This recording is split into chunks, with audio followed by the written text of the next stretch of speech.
करेंगे चुनाव की, चुनावी सरगर्मियों की, चुनावी बिसात और चुनावी मैदान। हालांकि अभी चुनावी जो बरसात है वो होना बाकी है।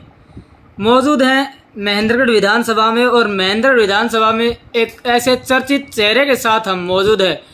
ना केवल महेंद्रगढ़ विधानसभा में बल्कि पूरे महेंद्रगढ़ जिले में काफ़ी समय से राजनीति में सक्रिय हैं, शुमार हैं। और राजनीतिक दावपेच की बात कर लें तो बड़े बड़े दिग्गज भी हैरान रह जाते हैं। अच्छा खासा ज्ञान रखते हैं, राजनीति का राजनीतिक नॉलेज रखते हैं। चलिए बातचीत कर लेते हैं, जान लेते हैं आने वाले समय में क्या चुनाव लड़ेंगे तो किन मुद्दों को लेकर लड़ेंगे। इसी के साथ साथ जनता में काफ़ी जो अफवाहें हैं वो भी चल रहे हैं, उन पर भी इनसे डिस्कस करेंगे। तो हमारे साथ हमारे खास मेहमान के रूप में मौजूद हैं पूर्व जिला प्रमुख सुरेंद्र कौशिक जी। चलिए बातचीत कर लेते हैं, जान लेते हैं कि क्या हालचाल है, आजकल राजनीतिक हवा है, राजनीतिक बयार है, कैसी चल रही है, क्या कुछ कहना है। सुरेंद्र जी नमस्कार। नमस्कार। सबसे पहले मुद्दे की बात पर आना चाहेंगे। महेंद्रगढ़ विधानसभा में एक चर्चा है, वो सुर्खियां बटोर रही है। हमें नहीं पता कि ये जानबूझकर मैसेज लोगों में सर्कुलेट किया जा रहा है, र्यूमर फैलाई जा रही है या हकीकत है। इसलिए आपके पास पहुंचे इस बात का जवाब जानने के लिए। कुछ लोग कह रहे हैं कि सुरेंद्र कौशिक जी अब की बार चुनाव नहीं लड़ेंगे, तो सबसे पहले इसको क्लियर कीजिए।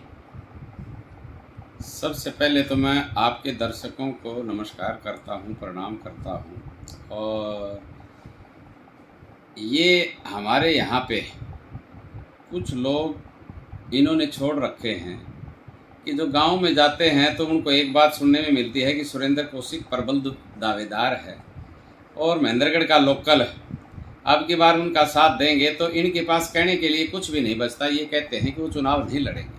मैंने पिछली बार भी निर्दलीय चुनाव लड़ा था, तो अब की बार मैं चुनाव क्यों नहीं लड़ूंगा।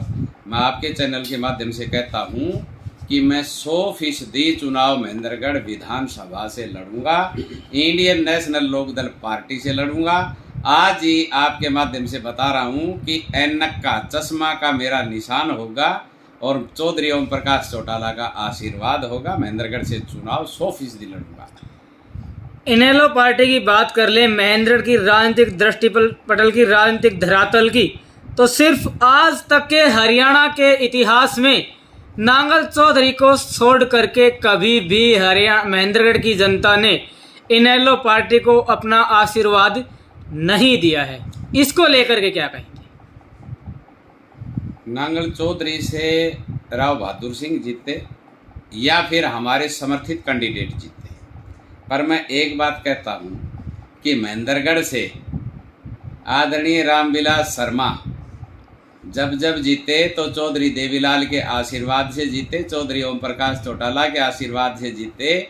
और 2014 में भी आदरणीय रामविलास शर्मा जी चुनाव जीते तो हमारे साथ से जीते। जिस दिन चौधरी ओम प्रकाश चौटाला का आशीर्वाद हटता है उसी दिन हार जाते हैं। तो ये बात कहना कि भाई इनेलो महेंद्रगढ़ के में इनेलो का वजूद नहीं रहा, ये गलत है। नहीं, मैं नहीं कह रहा मैं नहीं कह रहा कि पार्टी का वजूद नहीं है। हम तो राजनीतिक हालातों पर चर्चा कर रहे थे कि सिर्फ जनता ने एक बार आशीर्वाद दिया। महेंद्रगढ़ में इंडियन नेशनल लोकदल पार्टी का एमएलए बनेगा। लोगों को एक ही बात है कि हमारा लोकल आदमी कौन है यहाँ पे जी। फिर जिला प्रमुख रह करके मैंने काम किया है, पर मेरा काम गिनवाने से पहले मैं एक ही बात आपको बताना चाहता हूँ कि इंडियन नेशनल लोकदल पार्टी का अब की बार एक विजन है। अब की बार एक पूरे हरियाणा में जो बीजेपी ने किया है, जो कारनामे किए हैं, लोग उनसे बहुत असंतुष्ट हैं, संतुष्ट नहीं हैं। लोग परेशान हैं, हर जगह परेशान हैं।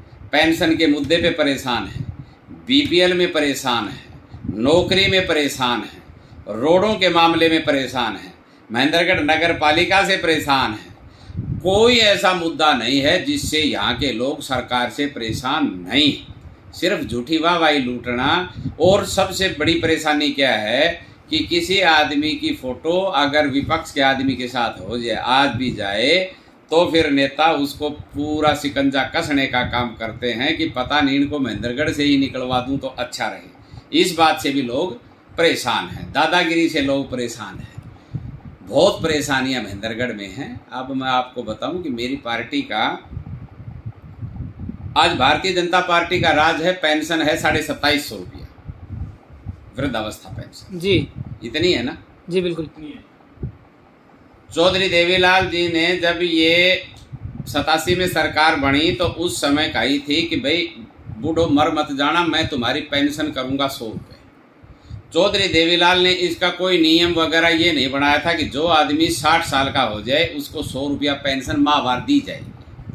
उसमें वो आदमी पैसे वाला है, गरीब है, ये कोई उसमें प्रावधान किसी प्रकार का वो नियम वगैरह नहीं लगाए थे।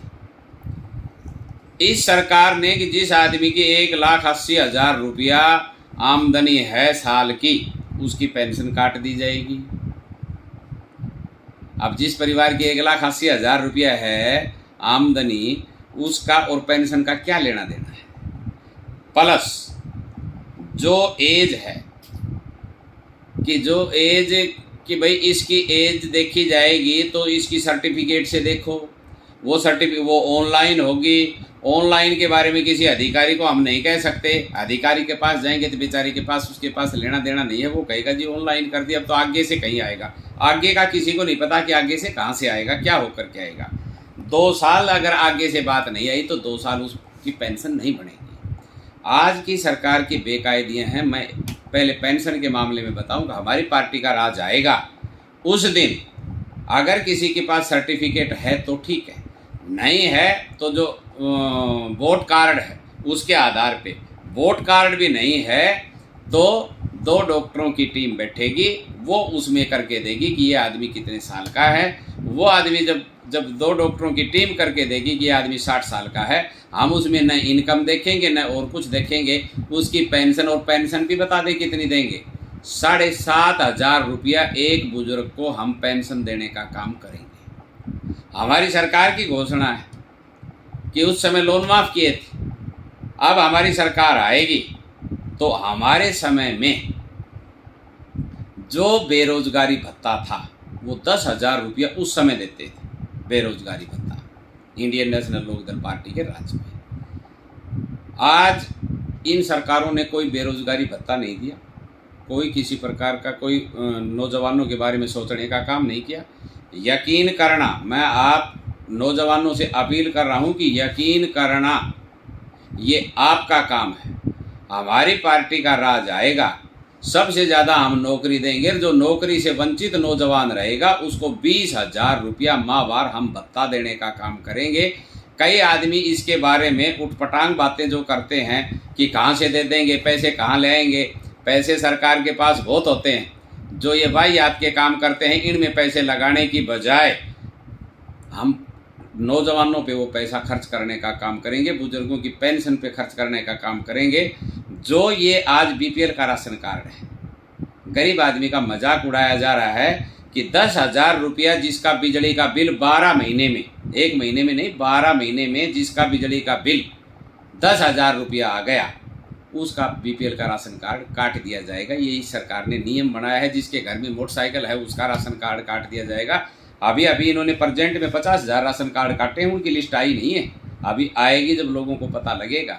बीजेपी राज आने के बाद जो लोग ये कहते हैं कि हमने इतने मकान बना दिए, इतने ये कर दिए, बीजेपी राज आने के बाद किसी आदमी को मकान का पैसा नहीं मिला है। मैं जिला प्रमुख था तो 2015 में मैंने 3200 मकानों के जो फार्म थे उन पे मैं साइन करके आया था। उसके बाद के अंदर यहाँ किसी को कोई मकान का पैसा नहीं मिला। मेरा कहने का मतलब ये है कि बीजेपी सरकार ने जितनी अनदेखी, जितनी महंगाई, जितना भ्रष्टाचार, जितनी रिश्वत बीजेपी गवर्नमेंट में हुई है, इतनी कभी नहीं हुई। सर, ये तो आपकी सरकार की घोषणाएं हो गई। महेंद्रगढ़ के लिए क्या कुछ खास रहेगा? जैसे सुनने में आ रहा है सभी जो प्रत्याशी है वो अपना अपना दावा कर रहे हैं कि हम 4 धाम ले आएंगे, मेट्रो ले आएंगे, या कुछ ऐसी घोषणा आपकी है? देखो, पहली बात तो मैं आपको भाई साहब ये बता दूं कि 4 धाम किसे कहते हैं। 4 धाम का मतलब है गंगोत्री, यमुनोत्री और क्या नाम है आपका केदारनाथ, बद्रीनाथ, इनको 4 धाम बोलते हैं। अब जो भाई घोषणा करने वाला है उससे पूछी जाए, क्या गंगा जी महेंद्रगढ़ में आ सकती है? क्या यमुना जी महेंद्रगढ़ में आ सकती है? क्या केदारनाथ, बद्रीनाथ महेंद्रगढ़ में आ सकता है? वो तो ये भी कहते हैं कि दिल्ली से मेट्रो महेंद्रगढ़ ले आएंगे। जो आदमी बस नहीं ला सकते वो मेट्रो की घोषणा करते हैं। अब उनकी घोषणा पे तो हम क्या जाएं? और साथ में मैं आपके इस सवाल को आगे बढ़ाता हूँ कि जो आदमी ये कह रहे हैं कि मेट्रो ले आएंगे, 4 धाम यहाँ पे ले आएंगे और किला, यहाँ पे किला, कुंभलगढ़ का किला है, कुंभलगढ़ का किला, कुंभलगढ़ का किला यहाँ पे बना देंगे। तो मैं उन भाइयों से एक बात पूछना चाहता हूँ कि संदीप सिंह शोराण साहब यहाँ पे एसडीएम थे, इनके फादर साहब एजुकेशन मिनिस्टर थे। महेंद्रगढ़ में जब ये फुल पावर में थे तो ये अपना एक काम उस समय का बताएं कि मैंने महेंद्रगढ़ में ये काम करवाया। कुंभलगढ़ का किला आज आगे के लिए छोड़ करके उस समय का काम बताएं कि मैंने ये काम उस गांव में करवाया, ये काम मैंने इस महेंद्रगढ़ शहर में करवाया। एक काम जरूर करवाया। इनके पिताजी के समय हमारी जो यहाँ एमए की जो क्लासें थी वो इनके पिताजी एजुकेशन मिनिस्टर थे, ये यहाँ पे एसडीएम थे। उन क्लासों को यहाँ से उठा करके और इन्होंने लुहारू जरूर भेजने का काम किया था। ये इनका काम था उस समय का। दूसरा इनका काम था ट्रस्ट खोलना, सेवियर चैरिटेबल ट्रस्ट खोला था उस समय। और हमारे रामलीला में एक बहुत बड़ी जनसभा हुई थी। उस जनसभा में मैं कहने वाला था कि ये गरीबों का हनुमान है, और उस समय बहुत मोटा कई करोड़ों रुपया चंदा इकट्ठा किया गया था। उस चंदे से जो बातें कही गई थी कि इस पैसे को हम कहाँ लगाएंगे, वहाँ एक पैसा नहीं लगाया गया। ये सारा सिस्टम उस चंदे से और फिर करोड़ों रुपया विदेशों से भी आता है। क्यों? वो ट्रस्ट इसी प्रकार का है। मैं इनके जो कार्यकर्ता है वो कई आदमी कहते हैं कि सुरेंद्र कौशिक ने जिला प्रमुख बन के क्या काम किया। मैं उस साथी को एक बात बताना चाहता हूँ कि नकली फेसबुक आईडी से ना पूछें, ओरिजिनल फेसबुक आईडी से मेरे से पूछें। आप अपने गांव का नाम लिखें, मैं उसमें आपको बताऊंगा, फ़ोन करके नंबर भी लिखें, मैं आपको बताऊंगा कि आपके गांव में चाहे मैंने काम किया 100 रुपये का, चाहे काम किया 2 रुपये का, काम किया चाहे 10,000 का, ऐसा बहुत कम कोई गांव होगा गलती से रहा होगा कि जिस गांव में मैंने कोई काम नहीं किया होगा। और लिस्ट के मुताबिक अगर पूछें तो इनका और मेरा कंपैरिजन करना, और जब मैं कंपैरिजन में ठीक आऊँ तो फिर मेरा साथ देना। जिस चौधरी संदीप सिंह लोहारू वाले की बात हम कर रहे हैं, पिछले समय चुनाव भी लड़ चुके हैं और अभी उन्होंने चुनाव लड़ा नहीं है, लेकिन वो ये कह रहे कि हाँ या तो मैं सीएम बनूंगा या फिर मैं डिप्टी सीएम बनूंगा। ये राजनीति में संभव कैसे है जब एक आदमी विधायक ही नहीं बन पाया, अभी तो चुनाव ही नहीं हुए और वो डिक्लेरेशन ये कर रहे हैं कि yes I will be the next CM और डिप्टी सीएम। अब इसके बारे में तो साहब वो ही बताएं, मैं तो क्या बताऊं। यानी कि झूठ बोलने की भी कोई सीमा होती है, और कितनी झूठ बोलें। हमने तो अपनी पार्टी की जो गतिविधियां, हमारी पार्टी का एजेंडा, हमारी पार्टी की जो घोषणा है वो हमने आपको बताई है। मेरे बारे में सब जानते हैं। महेंद्रगढ़ शहर के अंदर कई आदमी पूछें, पहली बात तो जिला परिषद का जो चेयरमैन होता है वहाँ गाँव का ज़्यादा काम रहता है, नगर पालिका का बहुत कम रहता है। पर मैं पहला जिला प्रमुख ऐसा था जिसने गाँव में भी नगर पालिका में भी ग्रांट देने का काम किया।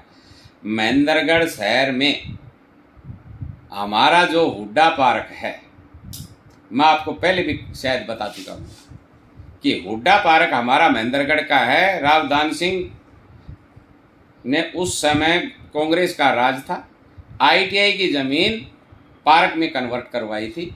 इसमें घास से लेकर के बड़े पौधे तक 50 लाख रुपया बीआरजीएफ स्कीम के तहत हमने देने का काम किया था। हम कोई इसमें ये नहीं कर रहे।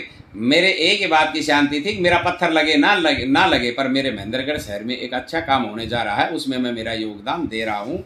महेंद्रगढ़ शहर में जितनी भी बड़ी लाइटें लगी थी वो हमने बीआरजीएफ स्कीम के तहत हमने लगवाने का काम किया था।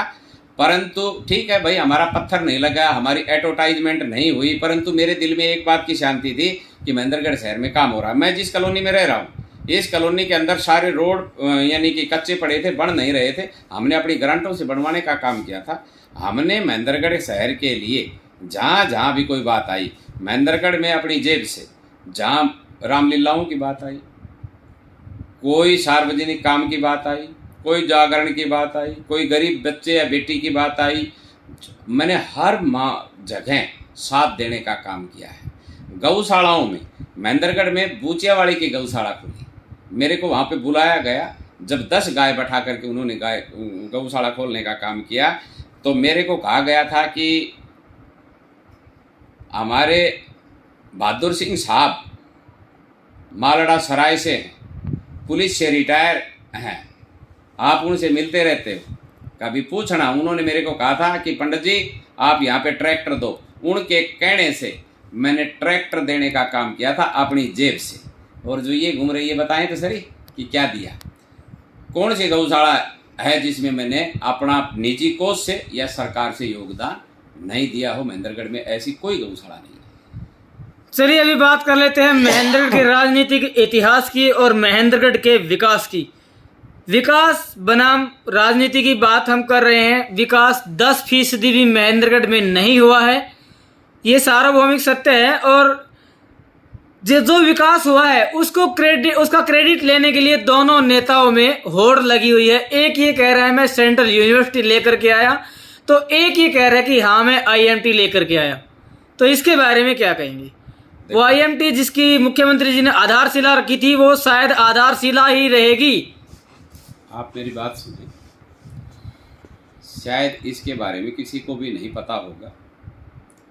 पता होगा तो वो समझदार आदमी जिसके पास ये सारी बातें हैं। एक एक बात मैं खोल के बताऊंगा। पहले तो आपकी IMT जी, IMT की घोषणा कांग्रेस के राज में चौधरी भूपेंद्र सिंह हुड्डा ने, रावदान सिंह जी ने यहाँ पे घोषणा करवाई कि IMT खुडाना।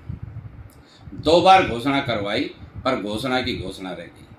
उसके बाद में रामविलास शर्मा जी ने आनन फानन में चुनाव के समय 2014 में जनाब जीते, 2014 से 2019 आ गई, 5 साल में कुछ नहीं किया। 5 साल बाद में याद आई कोई IMT की घोषणा हो रखी है और इसको मुझे भुनाना चाहिए। तो 2019 में जब चुनाव था, उससे थोड़े दिन पहले, आचार संहिता लगने से पहले, इन्होंने चीफ मिनिस्टर आना नहीं चाहता था। ये बात अगर वो सुनेंगे तो वो बात बिल्कुल अपने मन में कहेंगे कि सत्य बोल रहा है। जो चीफ मिनिस्टर साहब नहीं आना चाहते थे, उन्होंने क्या काम किया कि उसको बड़ी ज़बरदस्ती करके बुलाया और वहाँ पे पत्थर लगाया IE का, IMT का नहीं, IE का। पंचायत ने 1080 एकड़ का प्रस्ताव करके CM के हाथ में दिया कि भाई यहाँ IMT आनी चाहिए। ठीक है, हम जैसे भी आप कहोगे वैसे ज़मीन देने के लिए तैयार है। IE का पत्थर लगा।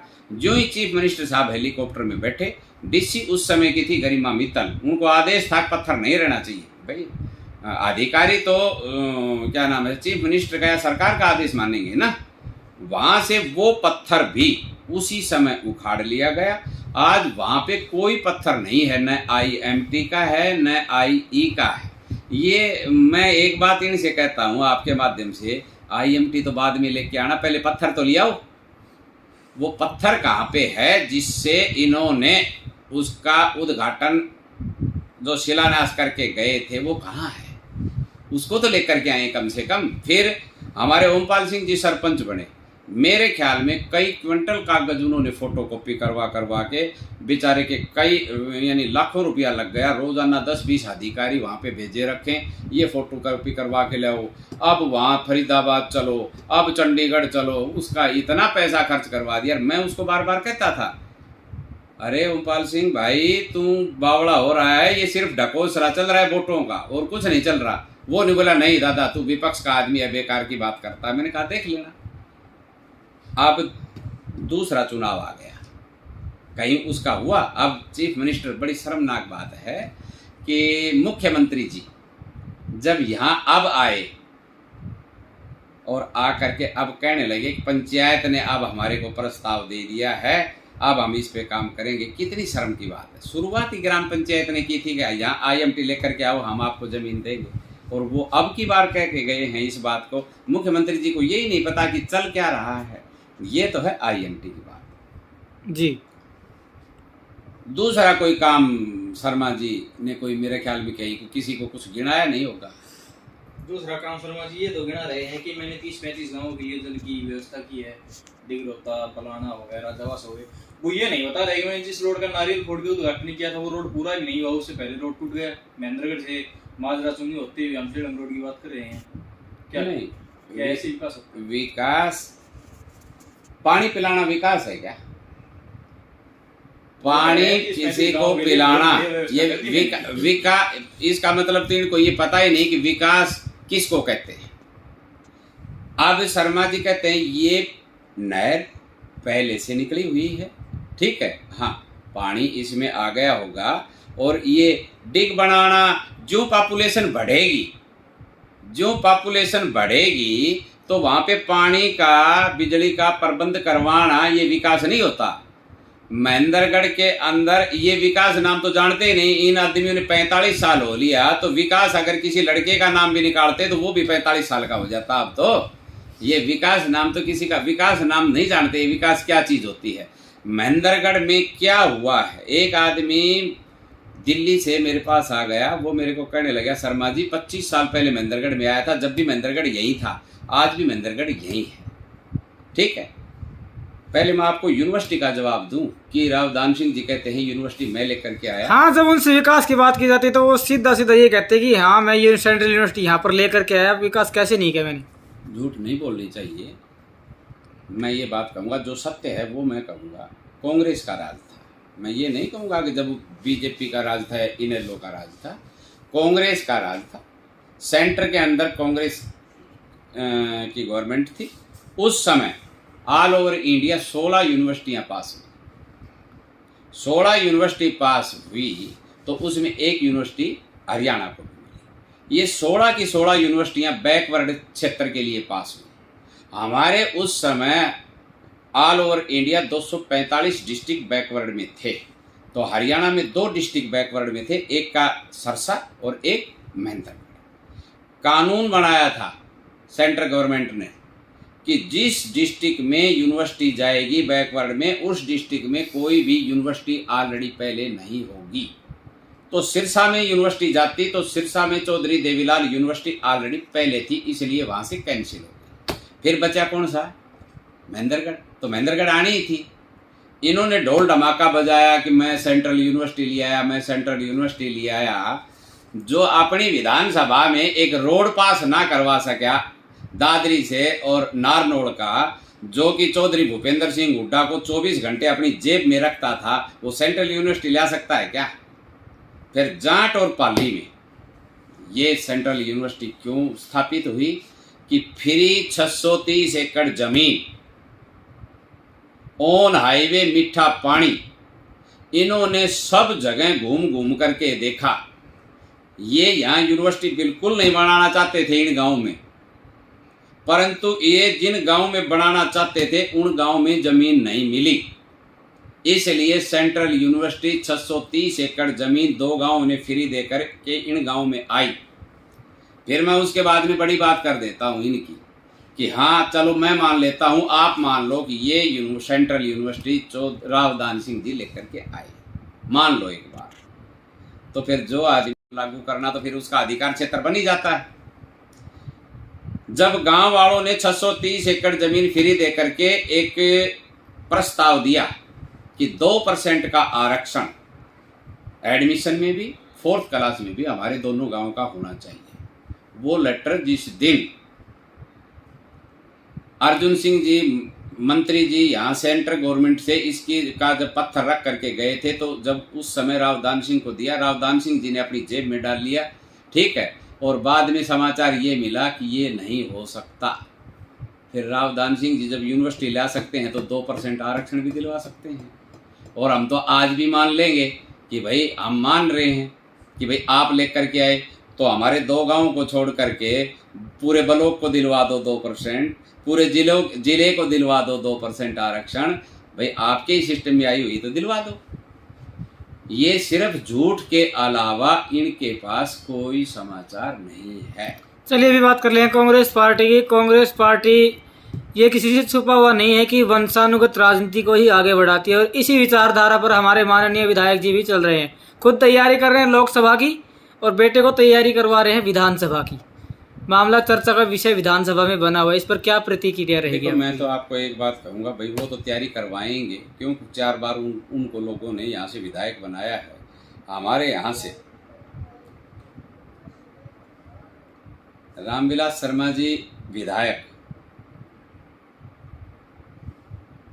रामविलास शर्मा जी ने लोकसभा का चुनाव लड़ा, जाकर के भिवानी से जब चुनाव लड़ा तो इन्होंने, हमारे को भी नहीं पता था, हम भी ये सोच रहे थे कि रामविलास शर्मा जी महेंद्रगढ़ के आदमी है। वहाँ पे जब इन्होंने भाषण दिया, भाषण में कही कि भाई मैं तो वहाँ पे तो हम तो गोद में वैसे गए हुए हैं, हमारा पुस्तैनी गांव है वो कैरू में है, मैं तो कैरू का रहने वाला हूँ, भिवानी जिले का रहने वाला हूँ। उस समय हमारे को पता लगा, हो ये भी भिवानी का।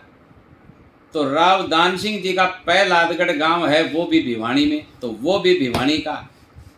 और संदीप सिंह एसडीएम साहब वो भी भिवानी के, उनका भी क्या नाम है, लोहारू।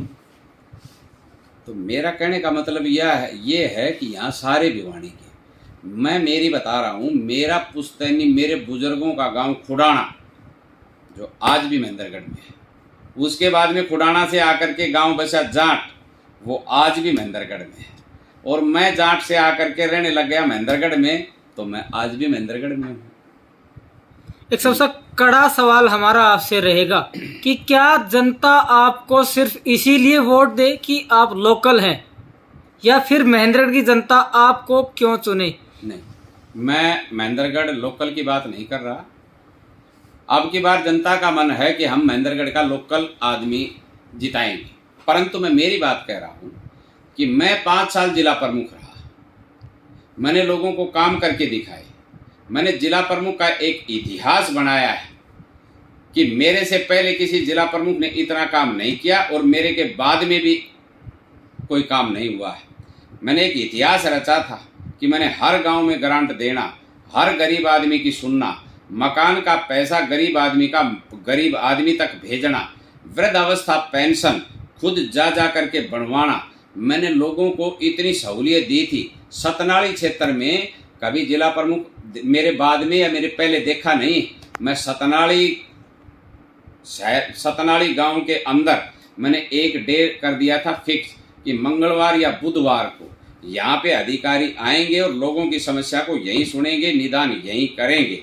उस समय के जो एसडीओ थे, बीडीओ थे, जो हमारे मकानों के पैसे का चेक जो लोगों को नेताओं से बंटवाते थे, गरीबी का मजाक तखत पे उड़वाते थे, मैंने सारा बंद करके गरीब का पैसा गरीब तक भेजने का काम किया था। गौशालाओं में सबसे ज़्यादा पैसा मैंने देने का काम किया।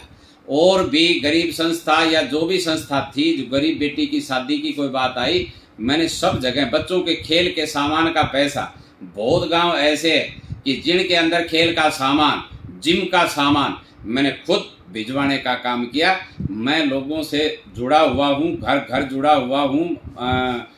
ऐसा कोई आदमी नहीं जो मेरे से जुड़ा हुआ नहीं है। मेरे को पारिवारिक सदस्य मानते हैं और लोग ये भी मानते हैं कि ये सबसे ज़्यादा काम करने वाला है। मैं मेरे जिला प्रमुख में जो मैंने काम किया उस विजन से मैं चुनाव लड़ रहा हूँ। मेरे पार्टी के विजन से जो चुनाव लड़ रहा हूँ, चौधरी ओम प्रकाश चौटाला ने जो काम किए हैं, चौधरी देवीलाल ने जो काम किए हैं, उनके ऊपर मैं चुनाव लड़ रहा हूँ। जो काम करेंगे उस आधार पे मैं चुनाव लड़ रहा हूँ। सर, एक सबसे अंतिम सवाल हमारे इस खास साक्षात्कार का रहेगा कि क्या महेंद्रगढ़ जिले में चारों विधानसभाओं में इनेलो पार्टी चुनाव लड़ेगी या सिर्फ महेंद्रगढ़ विधानसभा से सुरेंद्र कौशिक चुनाव लड़ेंगे? महेंद्रगढ़ चारों विधानसभाओं में, अब मैं जिला प्रधान हूँ इंडियन नेशनल लोकदल पार्टी का जी, चारों विधानसभाओं में हमारे उम्मीदवार, जीतने वाले उम्मीदवार होंगे। और कौशिक जी, उस दिन बताऊंगा जब घोषणा होगी, फिर आप कहोगे कि चारों सीट भी शायद इनेलो को जा सकती हैं, ऐसे हमारे कैंडिडेट आएंगे।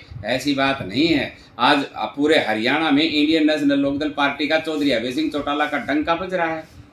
सर एक बात और कर लेते हैं, अभी हरियाणा के राजनीतिक हालातों की हम बातचीत कर लें। कांग्रेस में भी आपस में फूट है। दूसरी बात कर लेते हैं, बीजेपी में भी वो बात नहीं रही जिस बात को सोच करके, जिस विश्वास के साथ मतदाता ने बीजेपी को चुनने का कार्य किया था। ऐसे में जो कहीं ना कहीं निगाहें हैं वो इनेलो पार्टी के ऊपर और जेजेपी पार्टी के ऊपर टिकी हुई है। क्या इनेलो पार्टी इंडिपेंडेंट आने वाले समय में चुनाव लड़ेगी या फिर जेजेपी और इनेलो के गठबंधन से चुनाव लड़ा जाएगा? वैसे देखा जाए तो आदमी को अपने हिसाब से ही बोलना चाहिए, परंतु मैं मेरी सोच से, मेरे आधार पे कि हम किसी के साथ समझौता करेंगे तो चौधरी ओम प्रकाश चौटाला के हाथ में बागडोर है, किससे समझौता करेंगे किससे नहीं करेंगे। पर मैं एक बात आपको कह देता हूँ कि जेजेपी से किसी कीमत पे नहीं करेंगे, ये बात मैं आपको कह देता हूँ। ठीक है जी।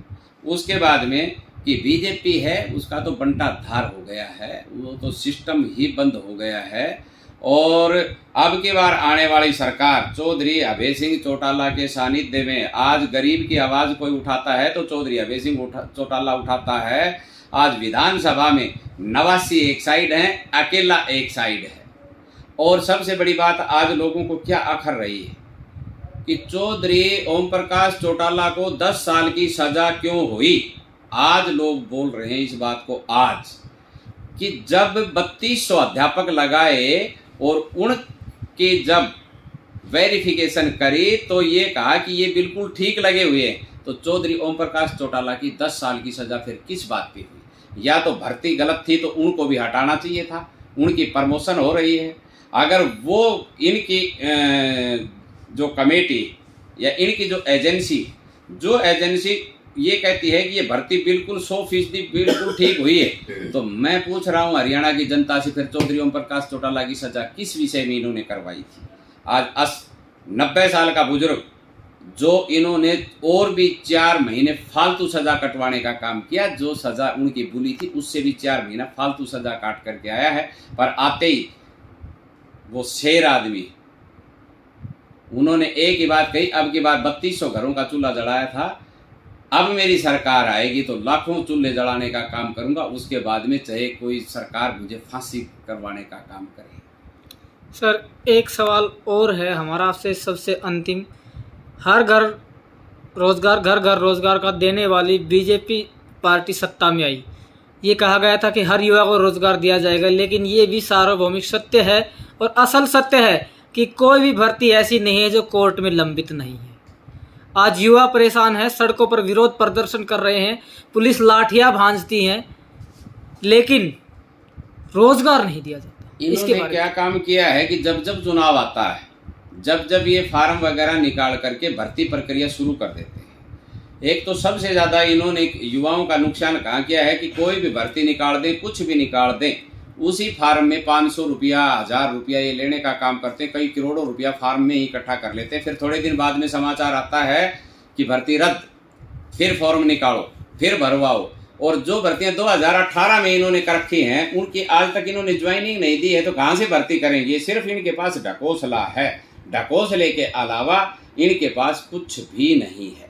तो सर चुनाव को लेकर महेंद्रगढ़ के आप जिला अध्यक्ष अपनी पार्टी के हैं, क्या महेंद्रगढ़ विधानसभा के मतदाताओं के लिए मैसेज रहेगा? और क्या चारों विधानसभाओं यानी कि पूरे जिले की बात कर लेते हैं, बीइंग ए जिला अध्यक्ष आपका क्या मैसेज रहेगा, क्या कुछ कहना चाहिए? मैं महेंद्रगढ़ में 24 घंटे महेंद्रगढ़ में रहता हूँ। मैं इन नेताओं की तरह नहीं हूँ कि भाई कभी चला गया और फिर महीने में आकर के मीटिंग कर दी। 24 घंटे मैं एक ही, मेरा पहले भी रहा है, आज भी कह रहा हूँ, 24 घंटे हमारे यहाँ सुनवाई होगी। महेंद्रगढ़ जो 45 साल से जो जर्जर हालात में है, मैं लोगों से एक ही बात कहूँगा, एक बार मेरे पे विश्वास करके देखें। जिस प्रकार से हमने जिला प्रमुखी जलाई थी, महेंद्रगढ़ का हम नक्शा पलट देंगे। महेंद्रगढ़ में सबसे ज़्यादा विकास का कार्य होगा। क्यों? जब चौधरी ओम प्रकाश चौटाला के अभय सिंह चौटाला राज में जब सबसे बड़ी भागीदारी होगी, मुख्यमंत्री होगा, तो मैं इस क्षेत्र का सबसे पहले वाला एक ऐसा पावरफुल आदमी हूँगा जो महेंद्रगढ़ के विकास की तरफ पूरा ध्यान करने का काम करूँगा। ये मैं जनता से अपील करता हूँ कि कोई लोग आपको ये बहकाएं कि चुनाव ना लड़ेंगे, 100% चुनाव लड़ेंगे, ऐनक के निशान पे लड़ेंगे, चश्मा का निशान होगा, चौधरी ओम प्रकाश चौटाला का आशीर्वाद होगा, महेंद्रगढ़ विधानसभा होगी।